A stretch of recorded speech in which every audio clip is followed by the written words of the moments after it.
পৃথিবীতে সবচেয়ে একটা বড় জুলুম ও অত্যাচারের কথা বলেন তো, যেটা সবচেয়ে বেশি অত্যাচার, সবচেয়ে বড় জুলুম কি?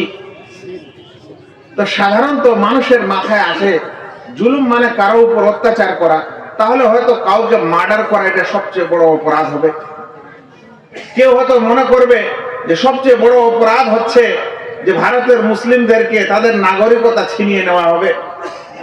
কেউ হয়তো মনে করবে আমাদের ওয়াকফ সম্পদকে নিয়ে নেওয়া হবে, এটাও বড় অপরাধ। কেউ হয়তো বলবে আমার জমি জমা কেউ না হোক লিখে নিবে, এটাও একটা বড় অপরাধ।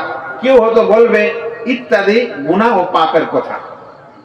কিন্তু আল্লাহ রাব্বুল আলামিন বলছেন ইন্নাশ শিরকা লা যুলমুন আযীম, অবশ্যই শিরক হচ্ছে সবচেয়ে বড় পাপ, সবচেয়ে মহা জুলুম, মহা অত্যাচার। সূরা লোকমান 13 নম্বর আয়াত। তো শিরক হচ্ছে সবচেয়ে বড় জুলুম। কিভাবে ভাই, কিভাবে শিরকটা বড় জুলুম? কারণ ইবাদত হচ্ছে আল্লাহর অধিকার। ইবাদতটা কি? আল্লাহর অধিকার। এখন কেউ যদি আল্লাহর অধিকার আল্লাহকে না দিয়ে অন্যকে দেয়, তাহলে এটা জুলুম নয়? এই জন্য শিরককে বলা হচ্ছে সবচেয়ে বড় জুলুম। কারণ ইবাদত আল্লাহর অধিকার, মানুষ যখন শিরক করে তখন আল্লাহর এই অধিকার আল্লাহকে না দিয়ে অন্য কাউকে দেয়। যদি আপনার অধিকারটা আপনাকে না দিয়ে অন্য কাউকে দেওয়া হয়, তো আপনাকে কেমন লাগবে? মানে আপনার 1 বিঘা মাটির আপনি মালিক, এটা আপনার অধিকার, আপনাকে যদি এটা না দেয় কেউ, মানুষ অন্য কাউকে দেয়, তো কেমন লাগবে আপনাকে? আল্লাহ রাব্বুল আলামিনের কেউ যদি শিরক করে, তাহলে আল্লাহ রাব্বুল আলামিনের যা অধিকার, যা সম্মান, সেটা সে আল্লাহ ছাড়া অন্যকে দিল। এই জন্যই আল্লাহ রাব্বুল আলামিন বলছেন ইন্নাশ শিরকা লা যুলমুন আযীম, শিরক হচ্ছে সবচেয়ে বড় জুলুম। আল্লাহু আকবার। আল্লাহ রাব্বুল আলামিন মানুষকে ক্ষমা করার কথা বলেছেন। আল্লাহ তাআলার রহিম, করিম, দয়াময়, দয়াশীল, এত দয়া যে তিনি যদি পৃথিবীর সকল মানুষ যদি দুনিয়ার সবচাইতে খারাপ মানুষের মতো হয়ে যায়, তবুও আল্লাহ তাআলার কোনো কিছু ক্ষতি করতে পারবে না। আর সকল মানুষ যদি পৃথিবীর সবচাইতে ভালো মুত্তাকি মানুষটার মতো হয়ে যায়, তবুও আল্লাহ তাআলার বড়ত্বে কিছু বেশি হবে না। তিনি অসীম।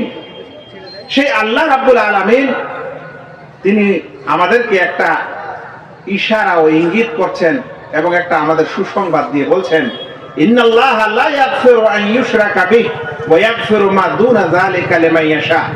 আল্লাহ তাআলা ক্ষমা করেন না যে তার সাথে শিরক করে, অংশী করে। এছাড়া এর চেয়ে কম পর্যায়ের গুনাহ পাপ চাইলে তিনি ক্ষমা করে দেন। তাহলে আমরা যদি আকলমান হই, জ্ঞানী হই, তাহলে আমরা বলবো জীবনে যাই হোক শিরকটা যেন আমার থেকে না হয়। শিরক ছাড়া অন্য গুনাহ যদি হয়, তাহলে আল্লাহ আমাকে ক্ষমা করতে চেয়েছেন বা ক্ষমা করার ইঙ্গিত দিয়েছেন। এখানে ইঙ্গিত আছে যে আল্লাহ ছাড়া, আল্লাহ শিরকের পাপকে ক্ষমা করেন না, এছাড়া অন্য কিছু চাইলে তিনি কি করেন? ক্ষমা করতে পারেন। যেটা আমাদের জ্ঞানী মুসলিম ব্যক্তিদের, জ্ঞান যাদের আছে, তারা এখানে বুঝতে সক্ষম হবে যে আমাদেরকে শিরক করা চলবে না। অন্য কিছু পাপ যদি হয়ে যায়, তাহলে সেটা মাফ হওয়ার সম্ভাবনা আছে। এই শিরক এবং তাওহীদের সংঘর্ষ সৌদি আরবে চলেছিল।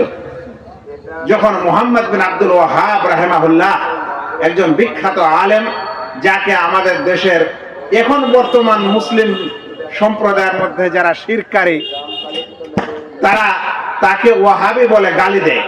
সেই মুহাম্মদ বিন আব্দুল ওয়াহাব রাহিমাহুল্লাহর যুগে যখন তাওহীদ ও শিরকারীদের মধ্যে সংঘর্ষ হয়, তখন তিনি অনেক বই পুস্তক এবং লেখালেখি করেন।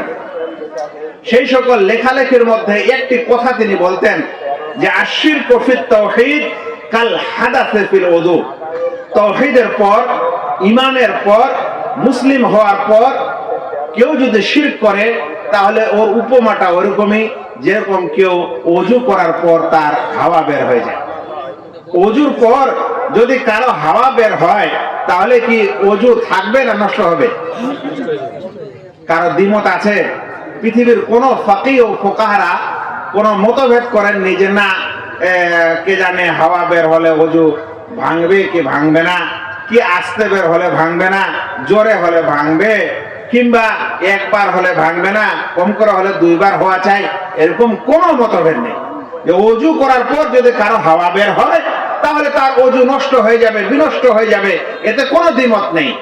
তিনি শেখ বলতেন যে কেউ ঈমানের পর, মুসলিম হওয়ার পর যদি শিরক করে তাহলে তার ঈমান তৎক্ষণাৎ নষ্ট হয়ে যাবে, যেরকম ওযু করার পর হাওয়া বের হলে তার ওযু নষ্ট হয়।